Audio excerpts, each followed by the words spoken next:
Ladies and gentlemen, boys and girls, and everybody in between, welcome to another episode of the Chaps Chat Cats, a part of the Hoops Crew Media Network. My name is Jake, and I'm joined by the one and only Mr. Johnny Larkin. How are you, Johnny?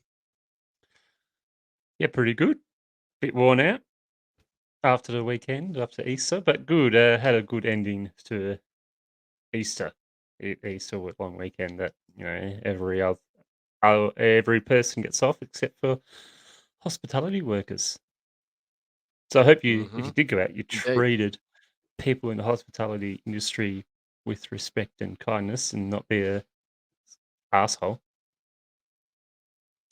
Absolutely agree there. Shout out to anyone who found themselves working over the Easter weekend. I certainly worked a couple Absolutely. of shifts. I know, Johnny, you've been at it. So shout out to all those people who continue to work and facilitate the fun that everyone else has over the Easter Exactly. weekend. So let's get into it, Johnny. On the show tonight, we've got the Cats v Hawks round 3 recap. We're going to dig into all of that.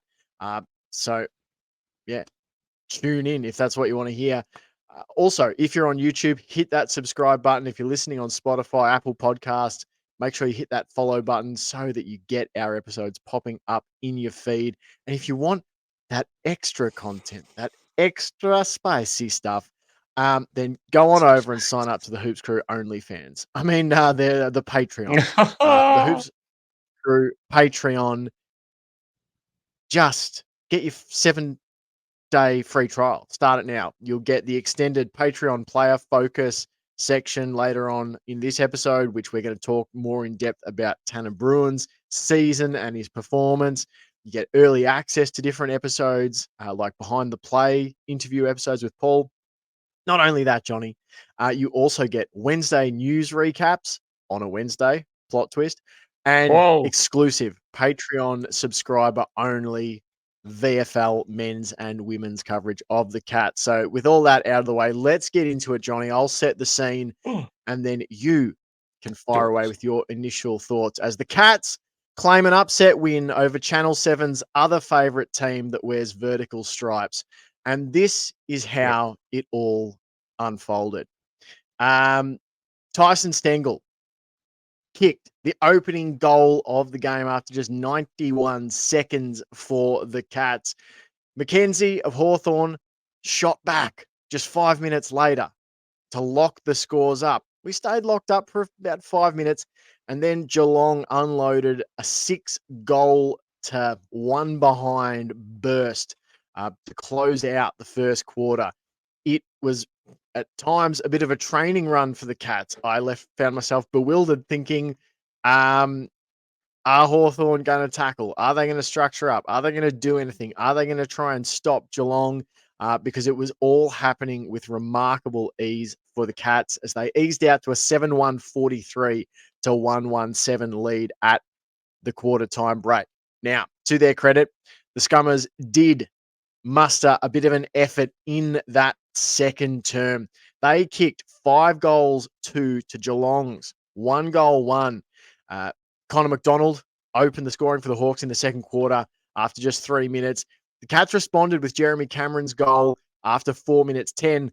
But then it was Cam Mackenzie hitting the scoreboard again for the Hawks, and they closed the second quarter with a flurry of goals. Mabior Chol, Mitch Lewis, and Mabior Chol again to have it back to 8-2 50 to 6-3 39. To go with that, Mabior Chol gold for the third time just after the halftime break, and that narrowed it down to a single score. But as they've done so often this season already, and as they've done so often the last 15 plus years, this brilliant Geelong side rallied, and Toby Conway, a great contested mark down in the forward 50, goes back, slots the goal. Tyson Stengel adds one from the boundary, a beautiful replica of his grand final snap from 2022. That was after 9 minutes. About 90 seconds later, Ollie Henry goal. About 90 seconds later, Tom Hawkins goal again, and suddenly the Cats had pushed the lead out to nearly 5 goals. Warple got one back for the Hawks, but the Cats responded straight away via Mitch Duncan. They added another one to Max Holmes before the three-quarter time break, and suddenly it was out to 14-4, 88 to 8-4, 52. We had a delayed break as lightning surrounded the ground and the players ran for cover while the fans were left to fend for themselves. Everyone got through unscathed, which was nice. The Hawks got an early one after just 27 seconds to Jack Ginnivan to open the final quarter, but thereafter, the Cats, as much as the Hawks huffed and puffed and missed shots at goal, I was never too stressed, to be completely honest. I thought Geelong's class would rise to the top, and it did. Ollie Henry gold after 14 and a half minutes to answer Nick Watson's goal for the Hawks. Not long after, Tom Hawkins added his fourth of the day before Brian Myers finished things off with a goal on the 22-minute, 54-second mark.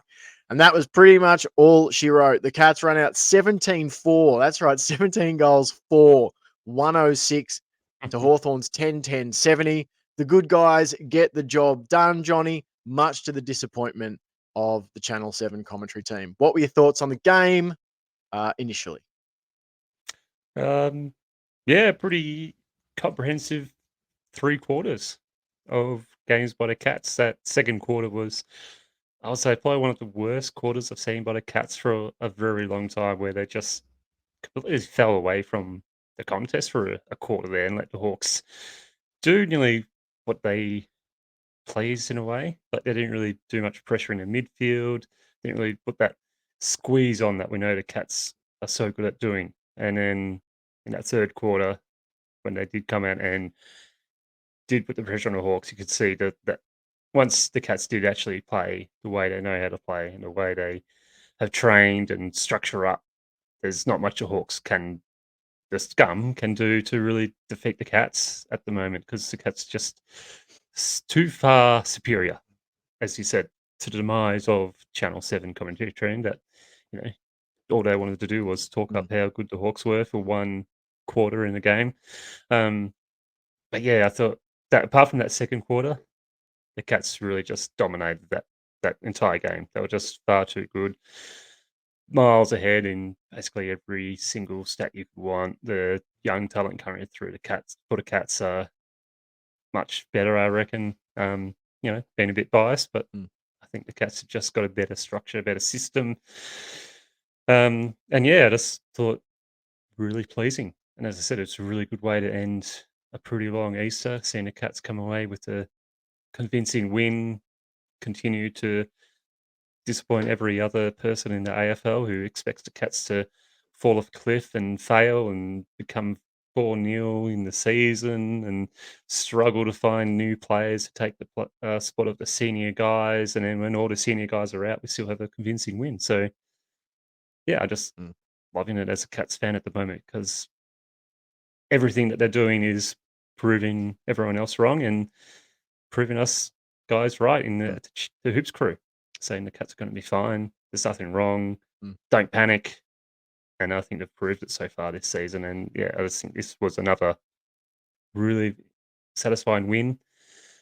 And as I said earlier in our private chats on our phones, that I feel like that second quarter is also a really good quarter to have early in the season, just to show where the Cats are lacking a bit for the young guys, where they can learn, where they can improve. And to have it early in the season is really good in a way that they can train and watch back and go, oh yeah, we did those things really bad. We didn't tackle well enough. We didn't put enough pressure on in this, throughout that quarter. We can train on that. We can learn on that, and we can improve it. So when it gets to the pointy end of the season, they're playing 4 quarters of really consistently good football. And I don't think it's going to take much. Seriously, like the Cats, as I said, that second quarter was probably one of the worst, but they followed it up in the third quarter with arguably one of the best quarters they've played this year and last year as well. Like, that was just a really comprehensive and dominating third quarter, where they just did not let the Hawks do anything, didn't let them get clean possession, let them use the ball cleanly. And it was fantastic to see that response straight away from that second quarter and go, we're not going to let the Hawks get on top. They got the first goal early on, but after that, it was just the Cats. And I was really pleased. I was really happy to see that. Yeah, I put out a tweet after the game. I just said, I reckon a few Cats fans probably need to take a chill pill, I particularly definitely like did. after we'd rectified. We, well, I was a bit pissed, during the second quarter. But look, it's mainly because I absolutely despised Hawthorn. If this was Yes. any other team, you'd be frustrated, you'd be annoyed. There's my microphone arm just about capsizes on me. Um, you'd be frustrated, you'd be all those things but it's just an extra level against this club because I really do. I'm said this to a few people. I'm not tribal about basically anything. Um, Geelong Yep. Cats footy is the one thing, and I have a real hatred of the AFL men's Hawks. Don't really have it for their, AFL women's teams or their VFL women's teams, but when Oh, I yeah. see all those guys lined up in Hawks colours, exactly. Yeah, I see a bit of red. I really don't like Yep. it. Don't like the way they go about it, and so I was furious. Didn't like how they tried to go after Stewie. Jack Ginnivan's probably lucky. There were a few guys who got around Tommy Stewart. And anyway, so I was a bit fuming. So I put the Twitter down for 20 minutes over halftime. So I didn't tweet anything too vitriolic. And the Cats settled, as they so often do. Like last week, we talked about against Adelaide, that every time Adelaide mounted a challenge, Geelong would respond with a 4-goal burst and they'd shut the Crows down.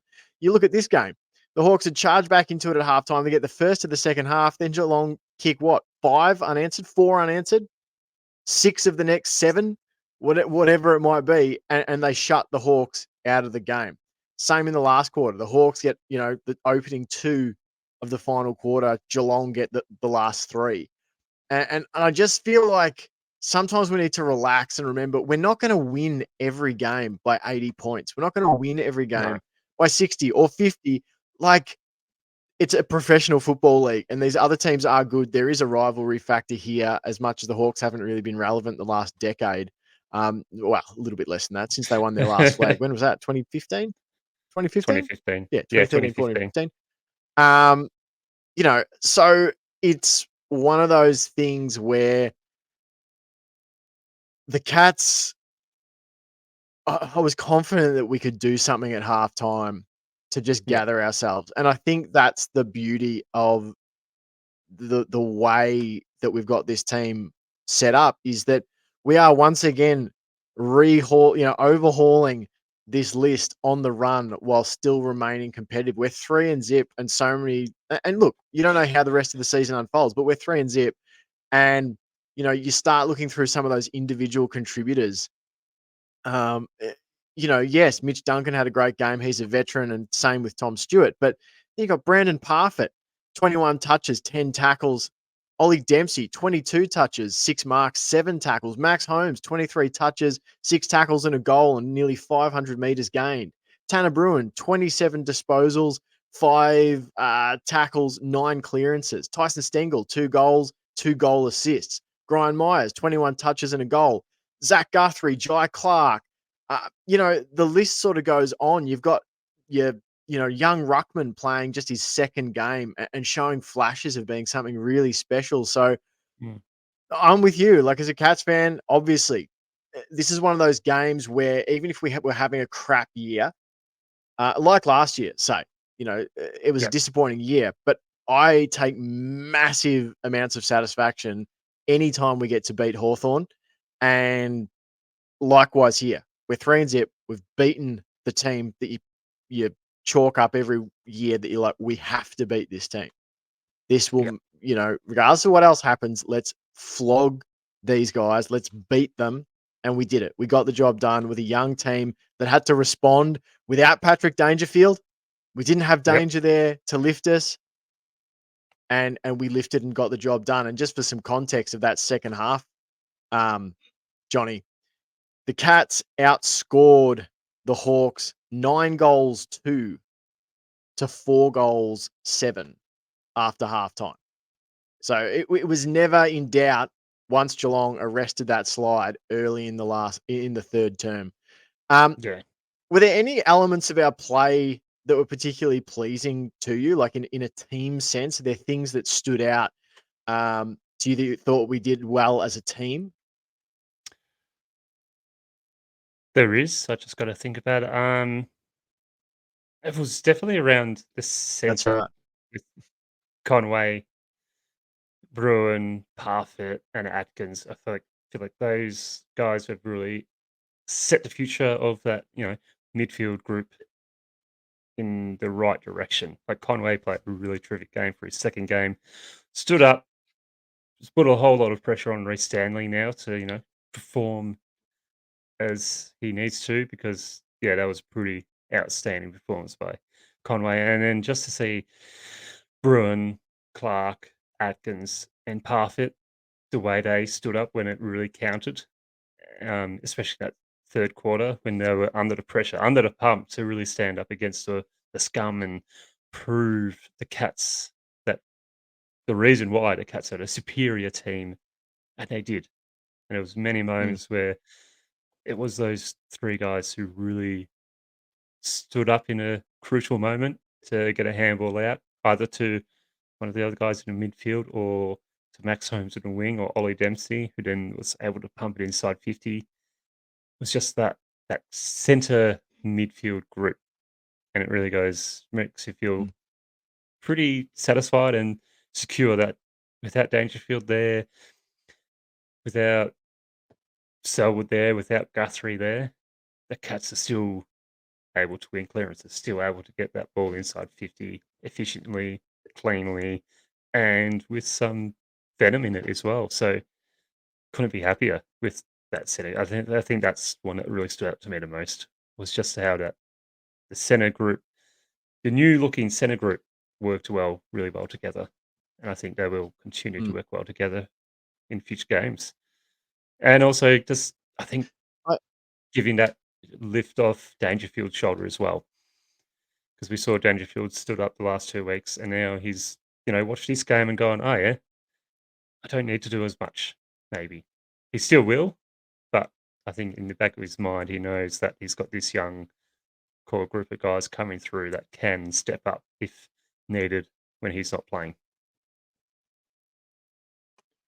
Yeah, and like it's an interesting one, when you think about like the numbers, because some people will point to, the clearance numbers 44 to 30.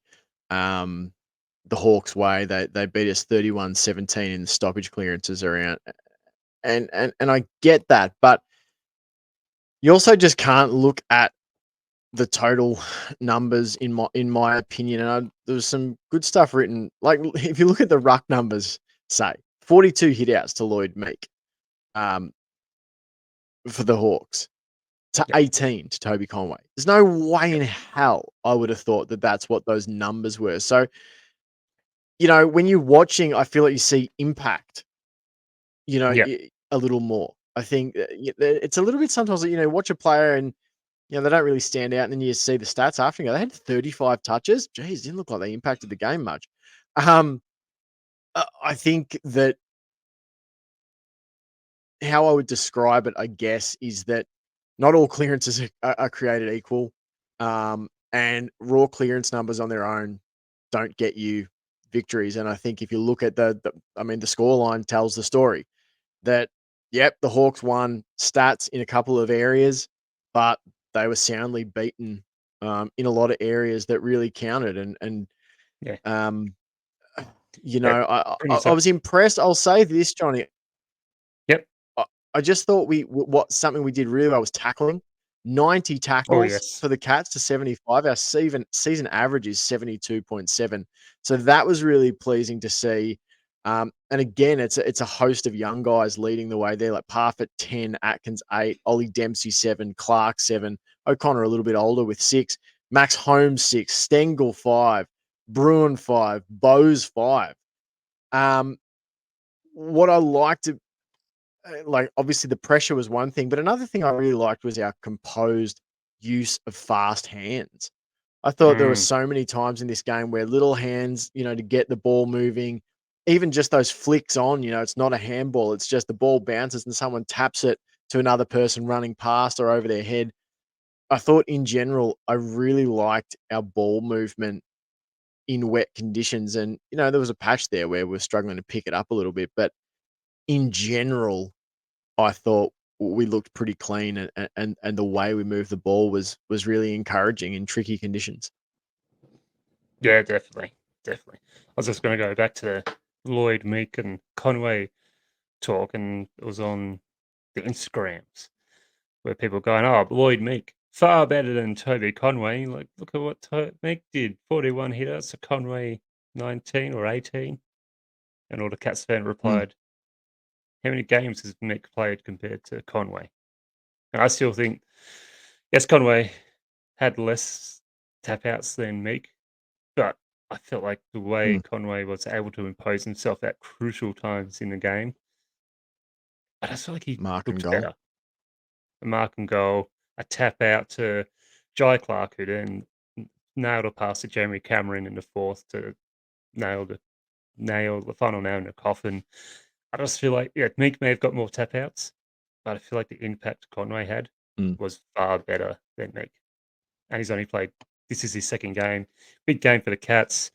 Big game in terms of, no Dangerfield, no Guthrie, a pretty, compared to what the midfield is, a diminished midfield, but he still stood up and mm, still delivered for the Cats. And, it's pretty exciting to see what Conway can do in 2 games compared, and then in 50, 100 games, what is he going to be? He's going to be a pretty crucial role, pretty crucial player for the Cats. And if this is just a glimpse of what we're going to get from mm, him, then it's pretty exciting. And I think, yeah, he played his out of his skin and put the whole heap of pressure on Reece Stanley. mm. Yeah, I somehow feel like, and I know Cats fans are probably going to be disappointed. Some will anyway. There'll be a portion who will. Um, I really think we'll probably see Stanley next week.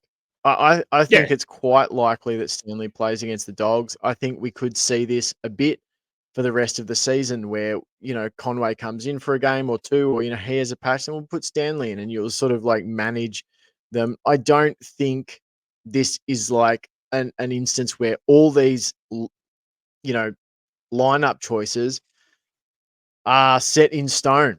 There's a No. few who I think might be starting to cement themselves in. I think Tanner Bruin is at that position where they're going to stick with him basically through thick and thin. Wouldn't surprise me if Jai Clark is verging on similar territory. Um, a player, I reckon, Johnny, as we start to maybe talk about a few little specifics, um, and probably players maybe that haven't made our votes tonight. Oisin Mullin. People were Yep. talking during the week. What's Mullen, playing for? Why is he still in the side? I think the Cats are just pot committed to, we're going to put him in. We know he's an incredibly dynamic athlete. We are just going to give him lots of games and see how he develops. And I was really, really impressed with just, I thought he was composed and it's as physically Mm. willing as I've seen him in an AFL game tonight. What were your thoughts on how he played? He had 15 touches, a couple of tackles, a clearance, 280 meters gained. What were your sort of takeaways from the Irishman? Yeah, pretty solid outing. I think along with many other Cats, that second quarter definitely wasn't his strongest. Definitely got out positioned, out of sorts a bit in the second quarter, as I said, along with many other Cats. But I feel like after that, in the third and second, he was much more composed, much more physical in getting to the ball, just applying himself to the contest, and you could really see him just, get a bit more confidence, stand up, and yeah, plays to kick some crucial balls out of defense and fairly decent kicks as well. And I think, along with many other young guys, you look at that second quarter and review it, learn from it, and only get better. But yeah, I think overall a pretty solid outing. I can't really complain. I still just that second quarter was definitely one that he would like to get back and play again. But I think most of the Cats players would also like to go, "Oh, I would like that second quarter back and try that again." Are they gonna let's work on that. But overall, yeah, I think he's proving the risk, the worth, and why not give him a go? Mm, He's a super talent. He's looking better each game he does play, and mm, he's new to this game. It's a pretty it would be a pretty intimidating team to get into as well. The Cats, they're not a team that's up and coming and got lots of mm, young guys. They've got some pretty serious talent, superstars in there that will be, you know, giving a bit of a roast every now and then, telling you he's stuffed up here or there, especially with Stewart in defence. You wouldn't want mm. to stuff up around him. So I think that may be getting to him a bit as well. But when he does focus, when he does get that flow on and gets his head in the right frame of mind for the game, he looks really good. So I don't think it's going to be much longer before he really starts putting those four quarters together. And then Yeah, I think I think asking for him to play four quarters each week is a bit much just yet, but just like three decent quarters is good enough at the moment. mm. Yeah, I was pretty impressed. I thought there were less of those moments where you saw, sometimes when, you've got Irish players who are, so new to the game, um, that, they can even look like confused about the exact way the rules of the game work, that whether it's Mm, even, things like standing the mark or I just didn't think you saw any of those moments from him in this match. I love definitely that he not. went over and gave it to one of the Hawks players at one point. They were trying to, get into him, and he was very much in there and willing to go up against them physically. As far as the Cats, he had the fourth most intercept possessions for the Cats. Um, he was also sort of, in and around the top half of their disposal efficiency, 73.3%, which I thought was really nice. He had one bit scrubbered kick inside 50. Um, Yeah, but then again, he hit some absolute beauties at other times, won a couple of free kicks. I think for me, I would, you know, I would happily keep picking him because I think definitely. while at times you might still see some occasions where he stuffs up as he learns the game, I think the ceiling that he has and the type of player he can become, like his best game is is higher. It's at a higher level than some other guys who maybe have higher and safer floors. And I think there's enough talent in that back line. You can probably get away with playing a developing player back there. It's a bit like some of the young Yeah, midfielders, You can afford to put them in because there's enough quality around that they can cover for each other. It doesn't matter if someone has a bit of a stuff up. There's enough no, there that can cover. So I thought Oisin Mullin was good. Another one I just want to mention, Johnny, coming off the bench late for one quarter was Jack Bowes. He seemed everywhere. 8 disposals, 2 marks, 5 tackles, 2 clearances, a goal assist, and he only played 23% game time. What do you reckon? Will Bowes get a start next week? Will he stay in the oh, selected, 23, whether that's emergency or not? Like, did you like his it's quarter and his impact? I did. I was shocked when they brought Atkins off. I was like, to bring it Atkins off. I was like, oh, Mm, that's a big call. That's a big call, especially after a really solid third quarter by Atkins and the midfield. But maybe they're mm, saving his legs for the short turnaround, which is fair. Yeah, I liked Bose. Like, I think he stepped in and performed accordingly, especially in pretty atrocious weather. But that was tough that last quarter. A lot of scrub kicks, a lot of just you just hack it forward and hope for the best. So boy, he did. He did really, really well. But in terms of getting inside, it's like who do you drop out of that midfield to get him in? Because I can't really see anyone who put up their hand to be dropped, really. Like, they're all apart like, that second quarter, everyone, like, played pretty poorly in that midfield. But then they backed it up in the third and fourth quarter. Mm. So it's like you can't really judge one player off one quarter and go, "You played that quarter bad," when they all did. So Mm. it's gonna be a tough decision for selectors if they do bring him in. Because at the moment, it's like, Mm. who do you drop? Do you drop someone because they need a rest? And then who's that? Because they're all young, they'll all wanna play every game they Mm. possibly can. So, yeah, I would Mm. like to see him in, but I don't wanna see the guys who played in the midfield today lose their spot because I don't think any of them did Mm. anything wrong to justify losing their spot. How about you? I think while Danger is injured, you leave this team almost exactly as it is. Mm, Um, I think that pretty much all of these guys, as far as I'm concerned, I would happily see them hold their spot unless it's a tactical reason. You know, if we go, oh, we need yeah, more height, more or less speed, or whatever it might be. Like if there's just some sort of tactical reason that you want to make a change in personnel. But as far as form, I couldn't be happier with how so many of these players are playing. Um, so yeah, I wouldn't mind seeing him as the sub. Like he came on and had yeah. great impact. I think he's kind of a versatile player. I can imagine him playing down on half back as much as I can see him in the midfield or whatever. So, you know, as a sub, he gives you a bit of versatility.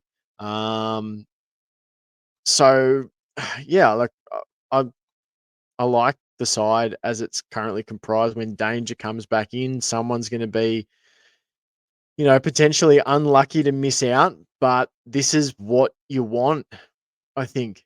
You know, so many of these Yeah. young guys are producing guys like Parfit, who I'm sure we're about to talk about in our votes.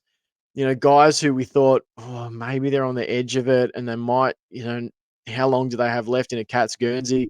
Suddenly, you know, back to playing career best footy. I even think about, you know, his stats don't show it, but maybe he just wasn't near the ball very much. Jake Kolajasny, I thought, continued to Mm. do some really, really nice things. I think he had, I just want to check, his disposal efficiency led the team, 90% disposal efficiency. He only had about 10 disposals, but still, that's nice. Um, Want to get, because I don't think he made any of our votes, but I think we just need to touch on Tom Hawkins, 350 games. Oh, yes. He comes out with a 4-goal, 1 performance, 4 marks, and a goal assist. How good was the moment where Jeremy Cameron took the mark in the square and he goes, "Do you want it? Do you want it?" And so he eventually gave it to Hawkins, and Hawkins kicked the goal. Just your thoughts on Great Hawkins' moment. day out and, Uh, yeah. pretty typical Hawkins game, really. Did what he needed Mm. to do, kicked the goals he's needed to kick. Yeah, I couldn't really fault it. He did really, really well, and looking like he's just getting better and better and better each and every single year, and looks like he could play again next year. Um, yeah, big for 350, kicked 4 goals, imposed in that forward line, and just brought the team into the contest like he always does. Like, it's a Tom Hawkins game Mm. is what it was, and if he continues to play like that throughout the year, the Cats are gonna be fine. So, yeah, couldn't be happy with Hawkins' game. Yeah. All right, let's move into our votes. And look, it was so hard to do this, and it's Yes. hard to cover everyone. Literally, I could talk about any of these players tonight, but Oh, yeah. some are just going to miss out getting a mention on the pod. So let's do our votes here. I'll rattle Sambo's off, and then you can do yours, and then I'll do mine. So Sambo went with 1 vote to Tanner Bruin, who we're going to talk about in our Patreon player focus after we finish the public show. So Tanner Bruin gets 1 vote from Sambo. Brandon Parfit, 2 votes. So he's in the votes for a second week in a row. Uh, and then Tom Stewart with the 3 votes for Sam. What about you, Johnny? What did you go? I'm going 1 vote, Toby Conway. Just really positive, fantastic for second game. Came out and proved why the Cats are very excited to have him and get him, and he's a local lad, so Mm. even better. And he's gonna be a dominant ruckman for the Cats for years to come. I'm giving 2 votes to Tanner Bruin. I think that, it was just a really strong performance by Tanner and stepped up with Dangerfield out and had some really some of those pickups he did were so clean and Mm, efficient. And it's only a couple of things in his game that he needs to tidy up, and he'll become the next superstar for the Cats. And I'm really looking forward to it because mm. he showed glimpses of what he's capable of, and when he does clean up those little bits of his game, he's gonna be amazing. But I'm giving my 3 votes to Brendan Parfitt. I feel like that was just a sensational game by Parfitt. He stood up when the Cats needed someone to stand up. He was a beast in that midfield, and there was many moments where Mm. the Cats were sort of, battling, and then he would just either get the ball or lay a really good tackle or get the ball outside to someone else or get it himself and get inside 50. And he's had a bit of a poor year last year. He got his chance last week, took it with both hands, and then again this week he's just taken it to another level and proven many people wrong about his worth in this team. And I just loved it. I think it was a really great game for him and what we wanted to see from him for a long time. And now he's producing it, and I'm loving it. And I hope he continues because Mm. I really like watching him play. And I feel like if he continues to do this, he's going to cement his spot very quickly. If he can continue to make But these performances.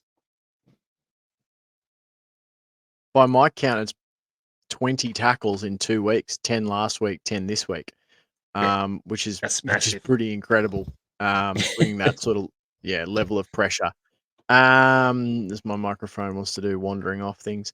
My votes, 1 vote to Brandon Parfitt. Agree with everything you've said, and I just think when you look at him, he looks in like he's back to being fully fit and confident in his Yep. body. He's just moving. He's covering the ground better, easier, faster. Looks like Brandon Parfitt from the first half of 2022, and that was when we were saying he could be one of the next great contributors for Geelong's midfield.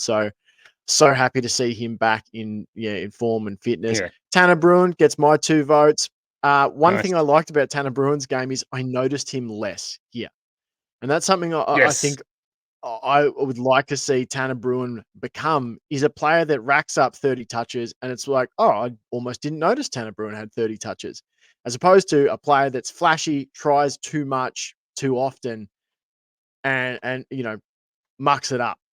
Get in You there, want to win the become ball, get it out. Be the you, you want him like Mark Blixevs. Like mm, each game, I go, Mark Blixev must have had a quiet game, and you look at his stats, and he had a absolute ripping mm, game. It's like Jesus. What does Mark Blixev do in a game that he just gets this many touches, this many marks, tackles, whatever?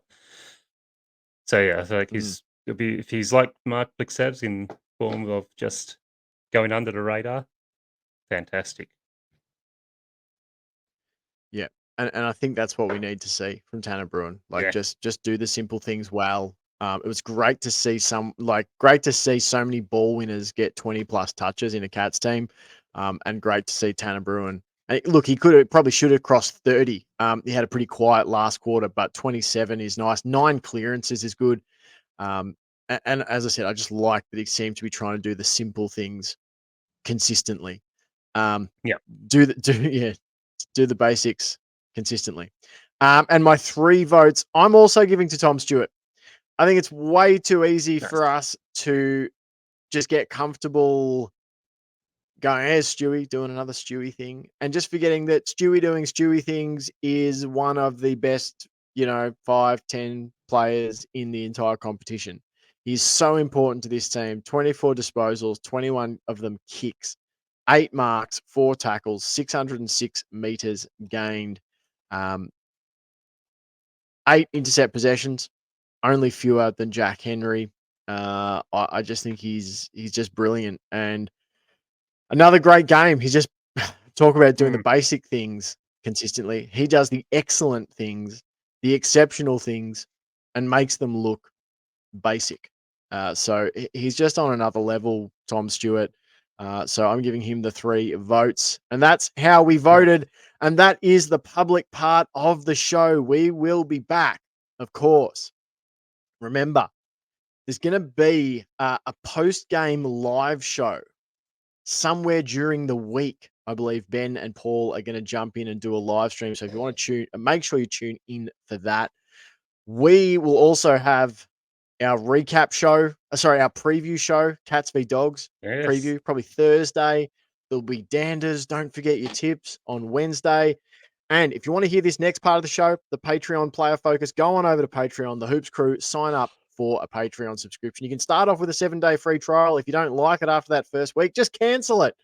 But have a look at it for 7 days, and you'll get things like weekly VFL men's and women's Cats previews and recaps, early access to behind the play interview shows, as well as things like the Wednesday news wrap. All right, that's all we got time for. Thanks so much for listening and watching. Until next time, go Cats! Go Cats!